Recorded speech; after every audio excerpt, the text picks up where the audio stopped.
Hi, I'm MTG and welcome to my channel where we're going to be doing a deck tech breakdown for a new Baldur's Gate commander called OG the Exquisite Blade.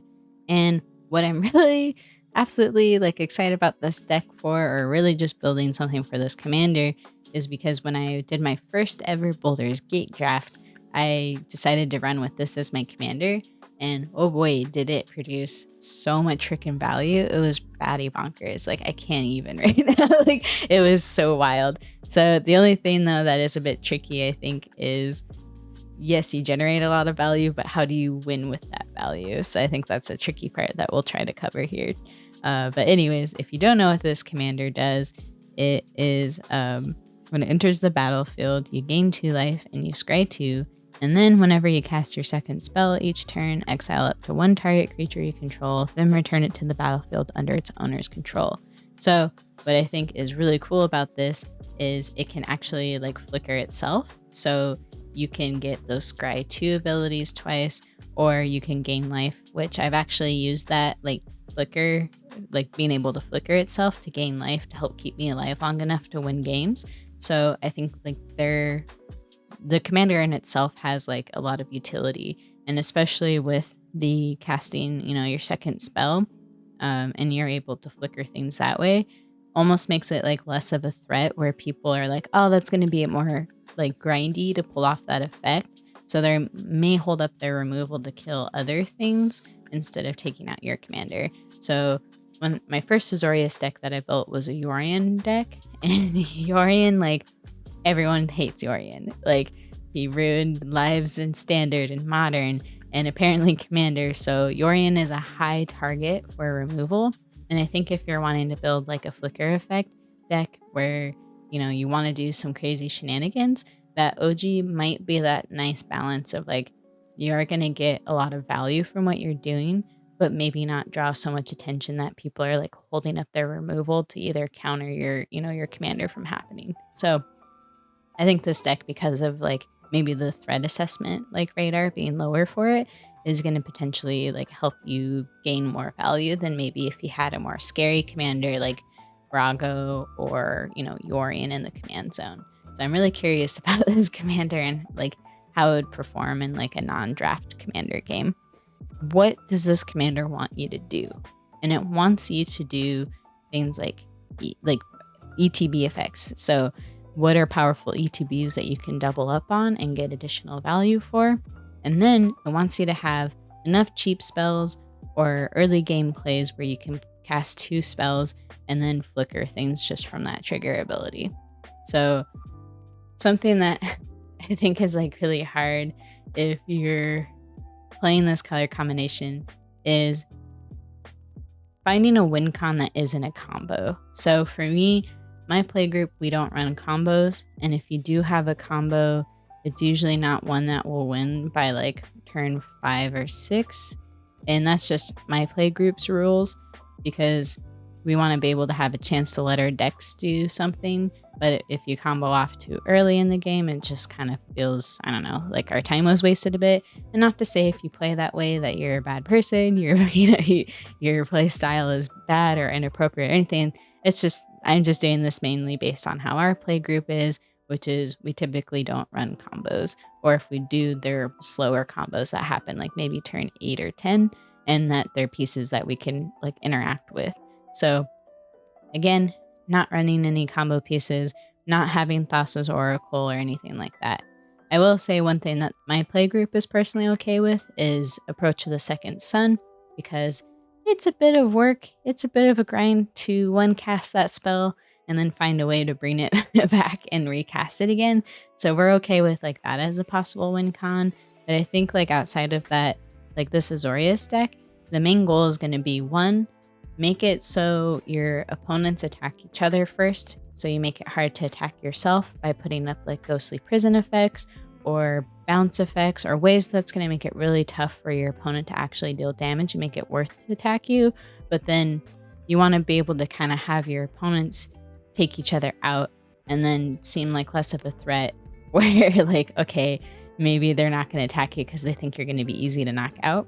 But then you start building up your board state and find ways to generate enough value or put in effects that are going to bounce their creatures back if they attack you, or something along those lines where you can make them skip combat steps, you lock their board down, essentially stay alive and outvalue your opponents, and then be able to swing out for combat damage and take them out. You definitely want to try to have like rule zero conversations if you're playing stuff with like hate bear effects or anything that feels stacksy, because people are going to either target you more or just be unhappy to play with you, and you don't necessarily want to be that person that, you know, if you pull out this deck, like everyone groans, right?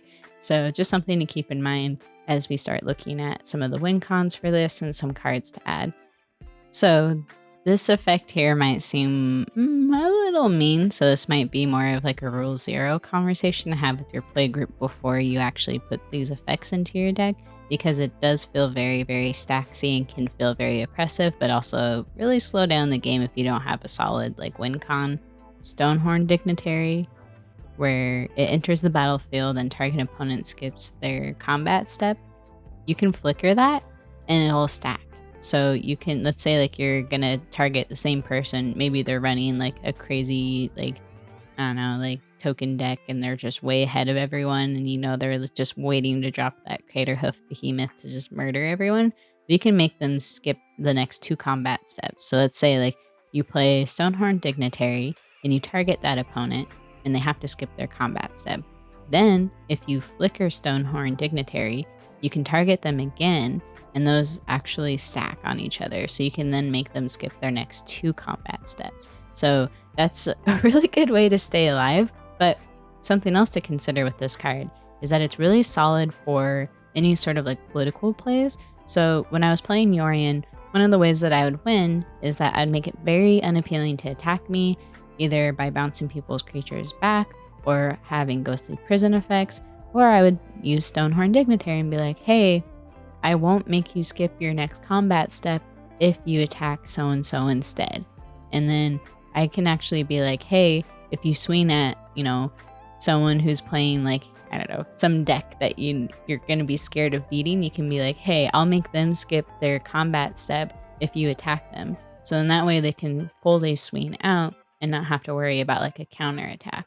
So I think like there's a lot of political plays that you can play with Stonehorn Dignitary. So I really like that card mainly because of that, where, you know, you can essentially use your opponent's strength to take out other players. And then when it comes to you, you know, 1v1ing them, now maybe if, you know, it's still out in the battlefield, you can start stacking up those effects against them, so then that you stay protected and hopefully outvalue your opponent and attack them to death before they have a chance to attack you. So I think this card is really powerful for any sort of like flicker effects, but it can feels bad because, you know, people want to be able to play the game. So again, rule zero conversation. This other card too also feels very bad if you flicker it a lot over and over again, because again, when you add effects that mess with people's ability to play the game, it's going to make them unhappy, but also potentially make you a target. So maybe you want to add in those ghostly prison type effects just to keep yourself protected if you are using these type of, you know, abilities to make it harder for people to really do what they want to do. You're going to become a target quite quickly. So enough rambling there. This card is Lavina of the 10th. So it's 5 CMC cost. As protection from red, and when it enters the battlefield, detain each non-land permanent your opponents control with converted mana cost 4 or less. So what that means is until your next turn, those permanents can't attack or block, and their activated abilities can't be activated. So this card is crazy because you can actually shut down like people's ability to use their mana rocks. You can keep people from blocking. Like, it's pretty crazy. So if you flicker this a bunch and you know, are keeping people from using their mana rocks or from blocking, and, you know, you're shutting down their ability to play the game, but potentially allowing you to go in and attack. So this card can be pretty powerful, but again, you want to check with your group to make sure they're okay with these kind of effects, but also like it will make you the enemy. And when I did play Lavina and Yorion, she definitely was the target for removal. So just something to keep in mind. Maybe have some protection effects if strategies like this are going to be really key. So another card that does something similar to that, that's a 3 CMC, and it doesn't attack like a wide group of things. It only targets one, but if you flicker it, it can hit 2 different things. but it's called Lev Sky Knight. So it has flying, which I also like because that makes it a nice, attacker. But when it enters the battlefield, you can detain target non-land permanent and opponent controls. So until your next turn, that permanent can't attack or block, and its activated abilities can't be activated. So you can hit someone's mana rock, you can hit a blocker, whatever it is, you can essentially make it useless until your next turn. And then if you flicker this, then you can hit another target. So this is another good way to either open things up on the battlefield so you can swing out and hit people, or slow someone's momentum down and really ruin their day. But that's what I had for at least these kind of, pieces here that I think can be really helpful for a win con, but, they can slow down the game a bit and they can cause some, feels bad moments. So just a heads up there. So when we're thinking about ways to, attack your opponents and get value, I think it's really important if you want these repeat effects not to just depend on your commander. Because what are you going to do if your commander keeps getting targeted as for removal? Because it's like, oh, well, if your whole strategy depends on flicker and you only have, your commander that can flicker things, and you're kind of a little SOL if you're at the point where your commander is too expensive to keep casting. So I think it's always important, if your strategy really depends on your commander, to try to add effects that are similar to what your commander does, just in case, something like that happens. So this card is probably going to feel really obvious as an ad for your, 99, but Yorion Sky Nomad, because when it enters the battlefield, exile any number of non-land permanents you own and control, and then return those cards to the battlefield at the beginning of the next end step. So, oh my gosh, this card I love. It's so much fun. But I usually would flicker stuff like Kiora Best the Sea God, which is a saga enchantment that on its first step lets you make an 8/8 hexproof Kraken, which is baddie bonkers. And the next one, it taps down like your opponent's board, not their lands, but like all their creatures and their mana rocks become tapped. And then their last step, you can just take whatever you want from an opponent's board. So one of my win cons with Yorion was to use Yorion to flicker Kiora Best the Sea God. So with this particularly, like with this deck with OG, like you can use Yorion to flicker OG, and then maybe you want to trigger OG's ability to flicker Yorion so you can get kind of some level of like repeat cycle going on. But at the very least, like because this is Yorion's like ETB, you're going to have an effect that essentially lets you get some value that you were hoping to get out of from OG with, their ability to flicker a creature. But what's also going to be helpful too is if you trigger OG, you could potentially flicker Yorion and then, get additional value from Yorion. So I really like that. I think there's a lot of high synergy things you can do with Yorion in this deck. But also I think like there's almost a little bit more of an advantage to running it in the 99 than having Yorion be the commander, because a lot of people are still traumatized, I think, from like standard and just playing against Yorion decks as a whole. That Yorion is a very high target for removal. So when I did have Yorion as my commander, I felt like a lot of times I couldn't cast them until I had basically like protection ready and like my full engine set up on the board, which can make it a little difficult to really like push forward with your strategy if you're scared about your commander getting hit or countered. So OG might almost be a better alternative here. Then another card too that probably feels really obvious is Displacer Kitten. So Displacer Kitten is another new card from Battle of the Baldur's Gate, and how this one works is whenever you cast a non-creature spell, exile up to one target non-land permanent you control, and then return that card to the battlefield under its owner's control. So this is pretty clutch, I think, because if you're, in blue, chances are you're going to be casting, non-creature spells, and you're going to get a lot of triggers for this, whether it's going to be through like counter effects or card draw effects with like opt or something. So I think you're going to get a lot of value from Displacer Kitten. And then there's like a loop that I did want to cover a little bit that I did quite a bit in Yorion when that was my commander. So if let's say you have like Yorion out and then you have Charming Prince. Well, Charming Prince can exile another target creature you own and return it to the battlefield under your control at the beginning of the next end step. So if you have like something that can flicker another creature, so let's say like Yorion ETBs, it flickers Charming Prince along with maybe like, Stonehorn Dignitary, and those creatures will come back on your end step. And then Charming Prince can flicker Yorion, and then Yorion will come back on your opponent's end step, and then they can flicker like Stonehorn Dignitary and Charming Prince again, and the cycle just repeats. So you're essentially on your opponent's end step, you could be exiling like Yorion, and then when Yorion comes back, it could exile those pieces that you might want to keep protected. And it has almost like this loop of just constantly like flickering things. And it's pretty nice, just one for value, but two, you're potentially keeping things protected from like board wipes on different opponents' end steps when they, those creatures are coming back in and leaving the battlefield. So you might be able to do this with like Charming Prince and OG if like OG has some sort of trigger for you to get that second, like, spell cast where you're maybe for at least a turn or two, you could, flicker with OG, cast 2 spells, and then flicker Charming Prince again. So I think like there's some potential for that loop, but it is obviously a lot easier to do with Yorion because Yorion's an ETB effect. But I think that is really fun to do because again, it keeps your stuff protected and you're just having like this constant loop of like flickering things. And with those like other abilities or other effects that you can do for flickering is stuff like putting in Teleportation Circle.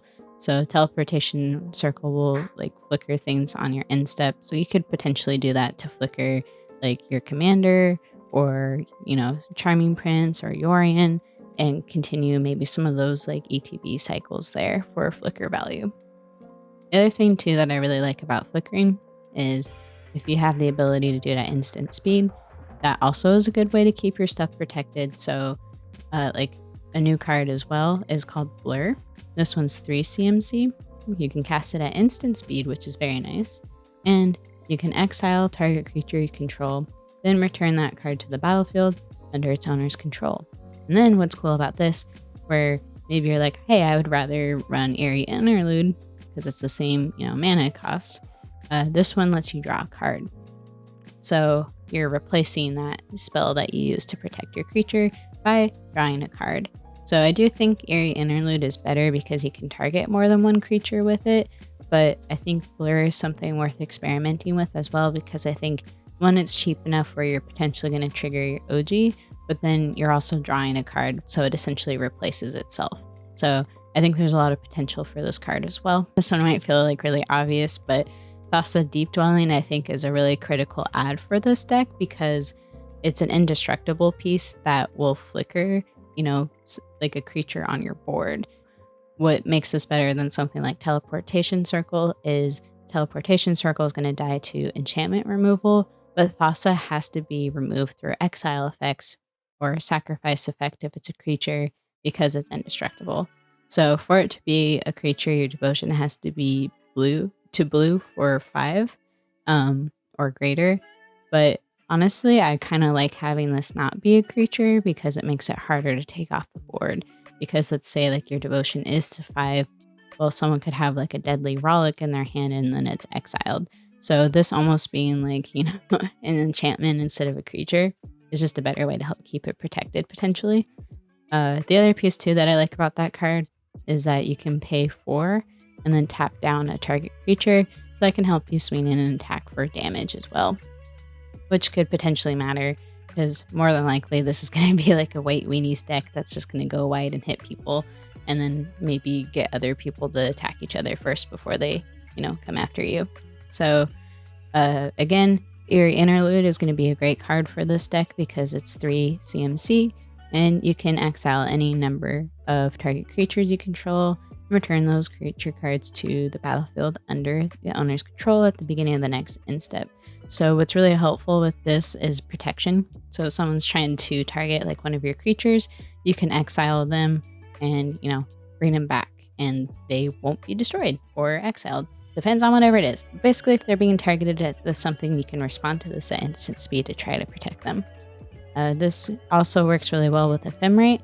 I think Ephemerate is going to be a great card for this deck because it's only 1 cost and it's instant speed.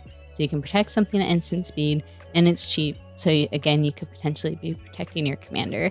So I think that's like really, really helpful. And then another card that's kind of like I'm on the fence about still, because it is so much to do this. And do you really want to be holding up like 4 mana in response to possibly like a board wipe effect? But it's called Lazarus Acrobatics. And it could, again, potentially be a good like way to keep your board safe. If, like, let's say someone casts like Blasphemous Act, you can cast this at instant speed, and what it does is it exiles all non-token creatures you control, and then you have to roll a d20. So if you roll between 1 and 9, you return those cards to the battlefield under their owner's control at the beginning of the next end step. If you roll between a 10 and a 20, you flicker them once, but then you flicker them again, and then the second time you flicker, they won't return until after your end step. So the idea would be like, okay, if you roll like a 10, you flicker your board, get the ETB value from that before the board wipe kills them, and then they flicker out. And this time they don't come back until end step. So then on end step, after the board wipe happens, they come back and you get those ETB values again. So outside of just keeping your stuff protected with cool flicker, instant speed spells, we have, really other terrible mean things we can do for, I guess, outside of just repeat value, but starting with stuff that lets you steal things from your opponents, like Agent of Treachery. It costs 7, but when it enters the battlefield, you gain control of target permanent. And this is so bad. And at your end step, if you control 3 or more permanents you don't own, you draw 3 cards. And so imagine just like flickering Ancient of Treachery and just stealing a ton of stuff off your opponent's board. Like, oof, you're probably going to be a target for doing that. And you got to hope that your opponent doesn't run like Homeward Path or have it out. Another card that I think is also going to be really fun to play around with is Mind Flayer. It's 5 CMC, and when it enters the battlefield, you gain control of target permanent for as long as you control Mind Flayer. So I think with this interaction here is if you blink Mind Flayer, they would probably get the creature back that you initially maybe took with Mind Flayer, and then you would have to target like a new thing when it enters the battlefield again. But that might be like a fun way to just like, change up what you want to take from other people. So let's say like maybe the first thing you took was helpful in that moment, but you don't really care about anymore. You flicker Mind Flayer and then you just grab something else you care about. So I think that's really interesting.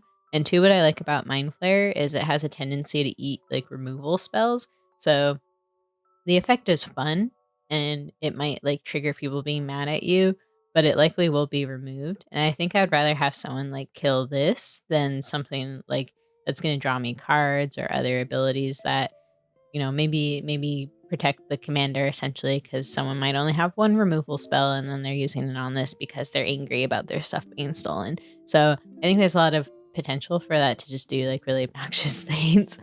And then for removal, you can flicker Skyclave Apparition, which can exile up to 1 target non-land token permanent. So if you want to hit like an enchantment, sometimes I've used this to target like a Meat Hook Massacre, someone's commander if it's 4 CMC or less. And what it does is it'll exile, underneath Skyclave Apparition. If it's a commander that you're hitting, that can go back to the command zone. But when it leaves the battlefield, the exiled card's owner creates an X blue-blue illusion creature token where X is the mana value of the exiled card. So maybe not the best to be like using this to, hit a ton of stuff, because you don't necessarily want to be giving like your opponents tons of tokens if you're just flickering this a million times. But it doesn't hurt to do it a couple times, because you're at least going to be like hitting threats or, pieces that are important to your opponents. And then another card too that you may not want to flicker a ton because it'll give people life is Solitude. So it has flash, lifelink, and when it enters the battlefield, exile up to 1 other target creature, and that creature's controller gains life equal to its power. So again, maybe not something you want to flicker a ton, like give someone a lot of life game, because who knows, maybe that makes all the difference for them to win. But I think like doing this a few times and maybe to different opponents will at least help you deal with a lot of potential threats on the board. And then some other wincons that I think will be pretty crucial for this are going to be things like a Chroma's Will. So if you control your commander, it's keyword soup. You get creatures you control gain flying, vigilance, and double strike. And they also will get lifelink, indestructible, and protection from all colors until end of turn if you control your commander. If you don't, then you have to pick one or the other. Usually I have this when I have my commander out, and the intent for this is kind of be like Craterhoof Behemoth play, where you just drop it and then, hit your opponent because they can't block you because your creatures have protection from all colors. Another card is Mirror Entity, and this is a changeling where you pay X, and until end of turn, creatures you control have base power and toughness of X and gain all creature types. So that is kind of white, like Craterhoof Behemoth as well. It's a good way to just pump your creatures and try to hit someone hard for damage. And then this last card is definitely the meanest, or probably up there with Agent of Treachery, because it can really shut down, your opponents if they're playing a lot of squishy creatures. But Elshnorn Grand Cenobite, it's 7 cost, it has vigilance, and other creatures you control get +2/+2, and creatures your opponents control get -2/-2. And so for this, I feel like it's a pretty critical add, because if you're playing, white weenie deck and you're trying to swing out for combat damage, it's going to be kind of tough to, attack through some people's really solid board states.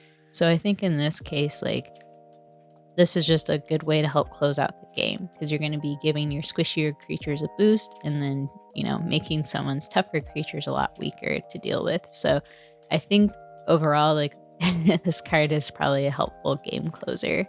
But that's it. That's all I had for OG so far with the deck building recommendations. I'm really curious, what works for you and what hasn't worked, and any cards that maybe you would like to recommend as well. Feel free to drop a comment and a like, if you, I don't know, I feel weird asking these things, but if you want to support the channel, that'll help a lot. But I really also just love your feedback and hearing what you're building, because I don't know, I love Magic and everyone in the community has been really cool. So definitely love hearing from y'all. And again, if you have any ideas of your own, would love to hear them. So thank you so much for watching, and have a good one. Bye.